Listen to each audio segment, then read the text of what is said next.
Hello, everybody. It's a pleasure for me to be here in front of you today. And today I'm going to talk about the future of privacy-preserving protocols and why I think it's so important. My name is Paul-Henry Kajfasz. I'm from Paris. I'm a senior protocol engineer at Polygon, and I work on Miden. This is La Défense, near Paris in 1900. This is very dear to my heart. It's very near from where I live. And we can see how it was. It's like very rural, and there's not many things here. And this is La Défense 100 years later, in 2024 today. It's incredible how we see how society evolved, how we developed. And the point that I want to make here is that we're so lucky. Imagine, we are at the best point in time to be a human being. We are the wealthiest, the healthiest, the most intelligent, the strongest human beings that have ever existed. And so I just want to appreciate it, and I think it's just so cool. And I really think that there was an incredible inflection point, and you can see on this very, very precise and very technical graph that there was an enormous inflection point, and where I believe it was when we started having a bigger amount of compute.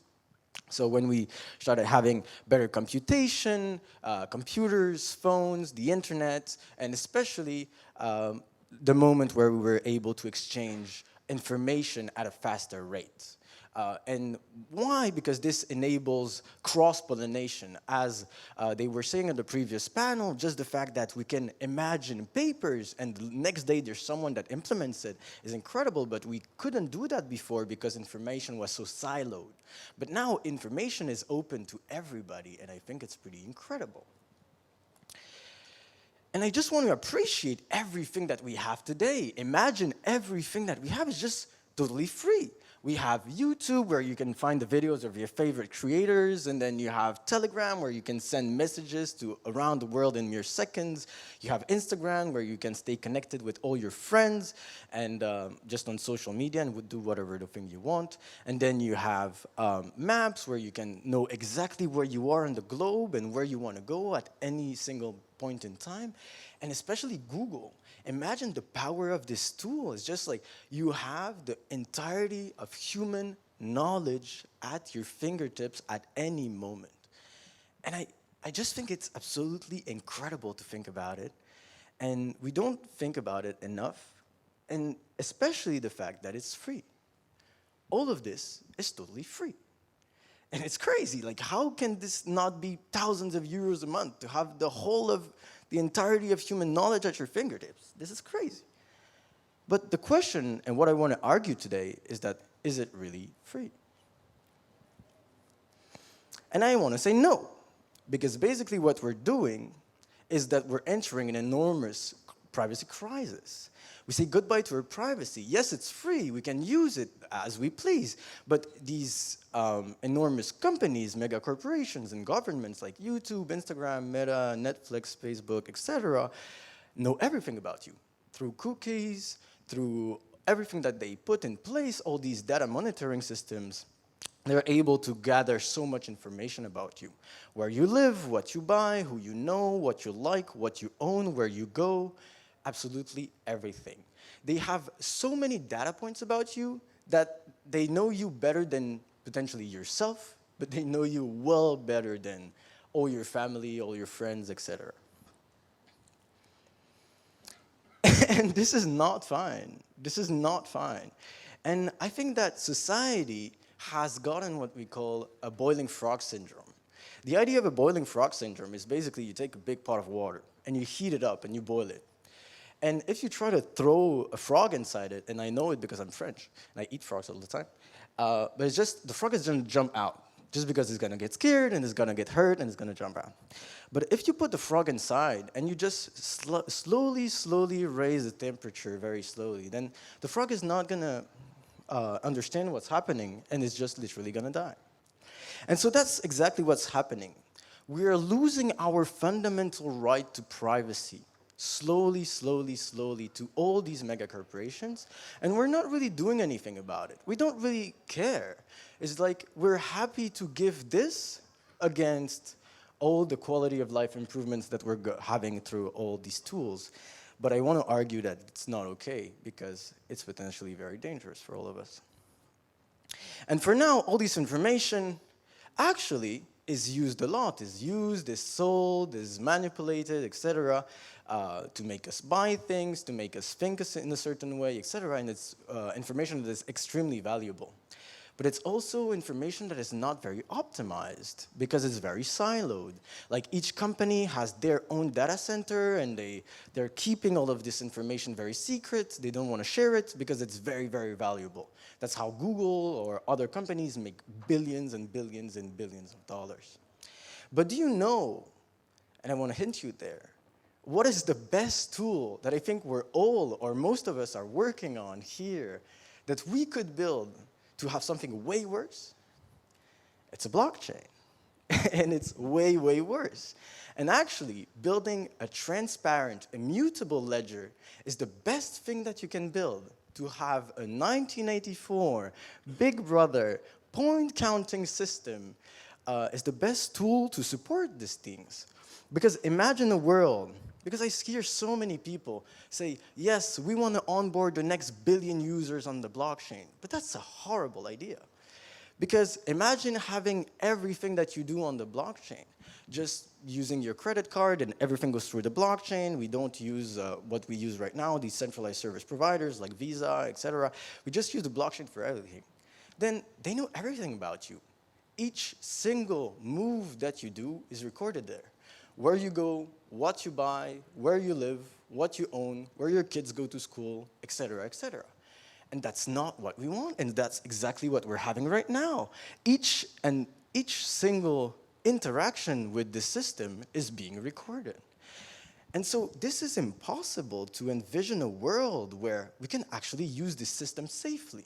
And this is something that is very fundamental. I don't even feel that I need to make a point about that, where us human beings, we have this intimate feeling of like, we don't even need to explain why I don't want all my information to be shown publicly, but it's just, we want it because we feel that it's important to us. Yes, maybe I want to share my location with my parents, maybe I want to share my sexuality with my wife, but I don't want to share it with everybody. I want to keep some things that are private for me.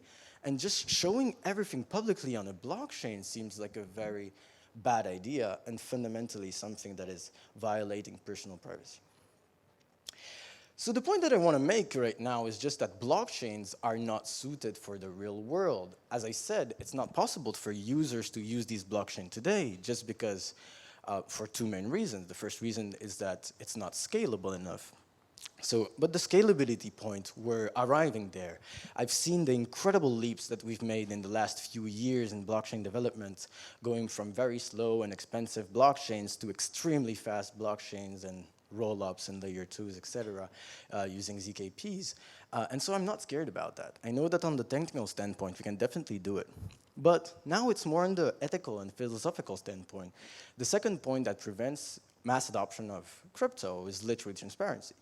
Just because, as we said previously, it's not possible for people to use these blockchains if they're transparent. It's just way too big of a security breach. And then the second thing is that companies cannot use them either. Imagine Google that wants to make a strategic move. Then the strategic move or investment is recorded on the blockchain, and they cannot do that. Like it wouldn't be good for them, it wouldn't be good for business, it would be too complicated. So we need privacy. It's something fundamental to human societies. And these are some blockchains that we've created throughout the years.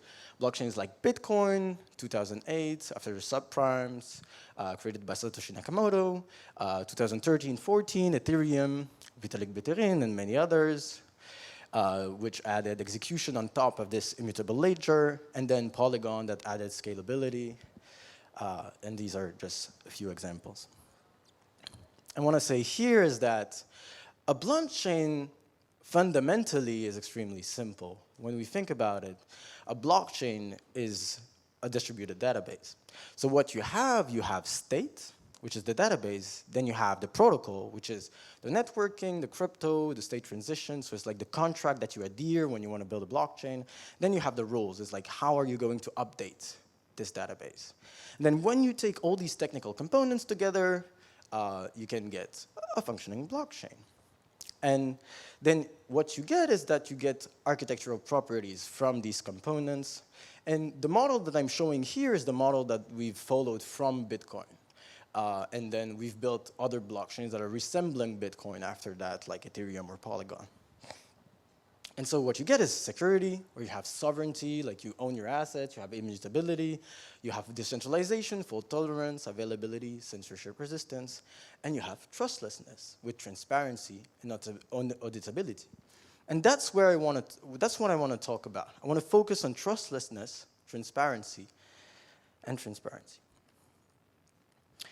And why do we actually need transparency in blockchains? Most of the time, people are talking about transparency as a feature. Wow, it's so nice. It's a transparent ledger. We can check it.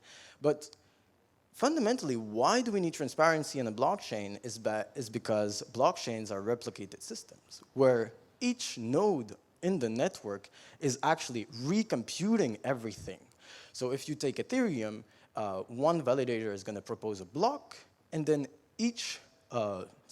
every node on the network is not going to trust, is going to recompute everything and check if the work that has been done is actually correct.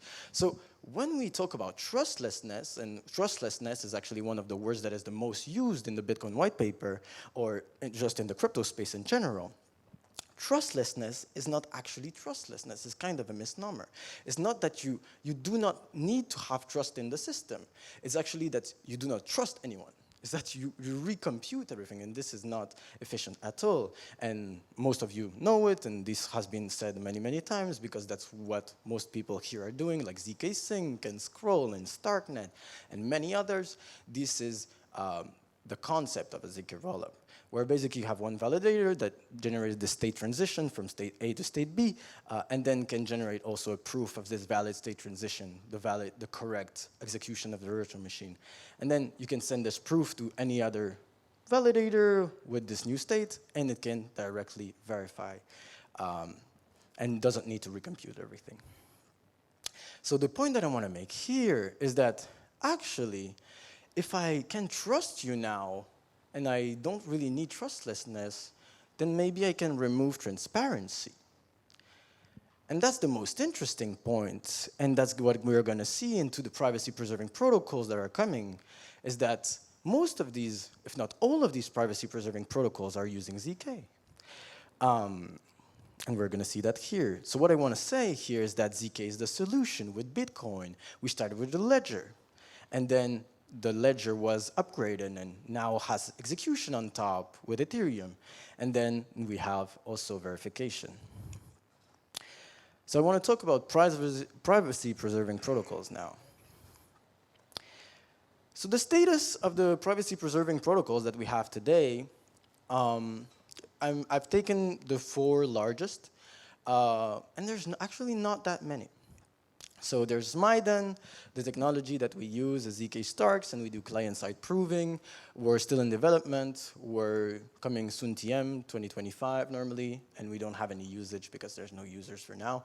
We have some pioneers that are implementing things and testing things and that are building very, very interesting applications, but nothing in production yet. Same thing for Aztec, using ZK Snarks client-side, and still in development, 2025, no usage. Monero, that's here since 2014, uses ring signatures, is in production, and pretty high use, but mostly used on the dark web, if we're honest here. And then Zcash uses ZK Snarks, is in production since 2016, but has quite of a low usage. Not trying to be mean to anyone. It's incredible technology and incredible research.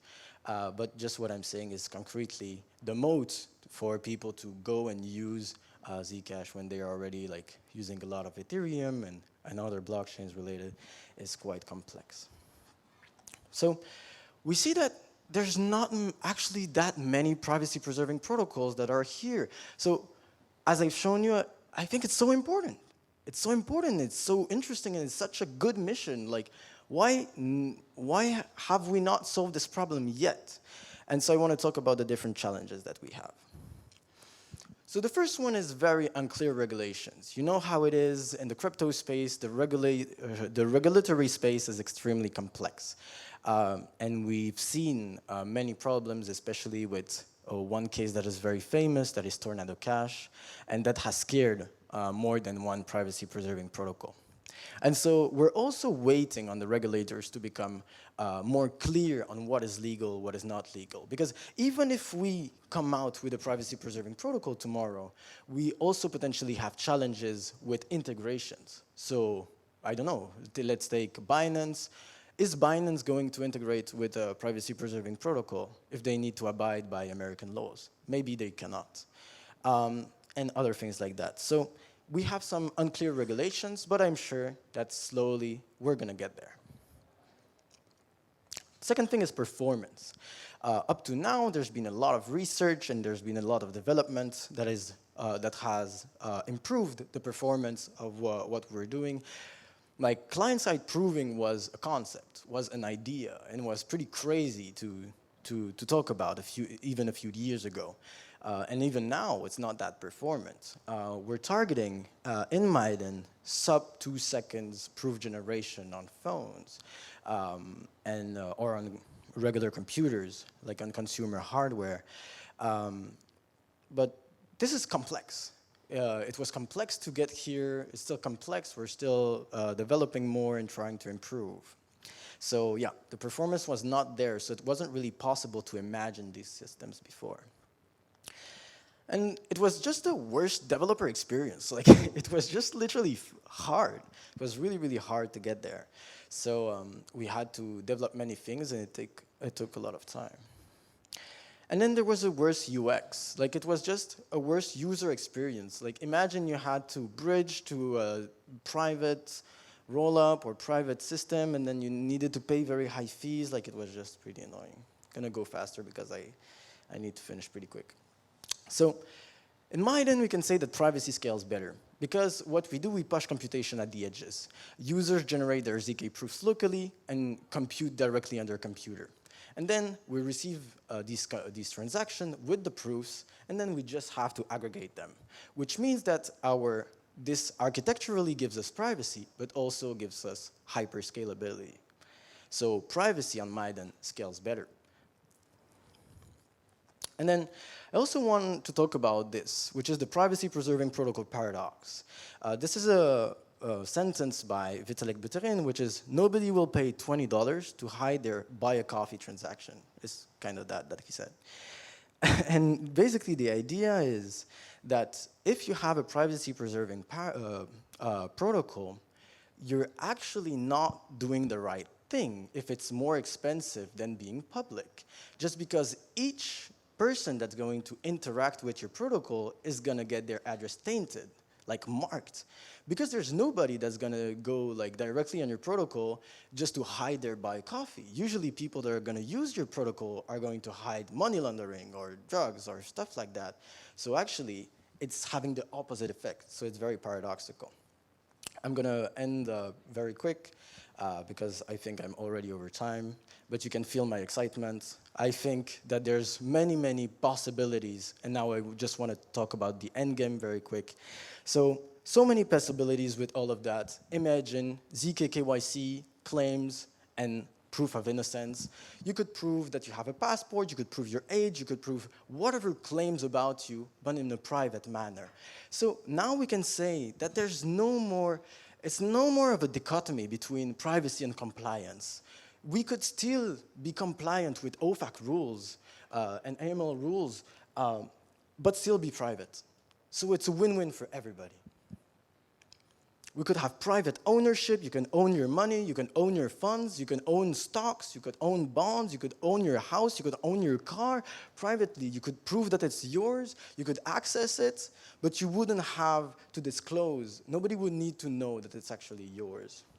You could have private DeFi, private swaps, private order books, private lending, private borrowing, private finance in general. Imagine that. That would be incredible. And finally, you could have increased compute with a lot of projects that are coming out, like prover networks, like Tarali Labs, or Givelot, or Succinct. You could have partial witness generation on the client side, and then send this computation, this proof to the prover network to finalize for succinctness. So just what I want to say, and I'm going to close here, is that I think that we have a mission here. I think that we really have a mission to change society. We really have an opportunity here to make a better tomorrow and to make a better web. So let's do it. Let's build together. Thank you.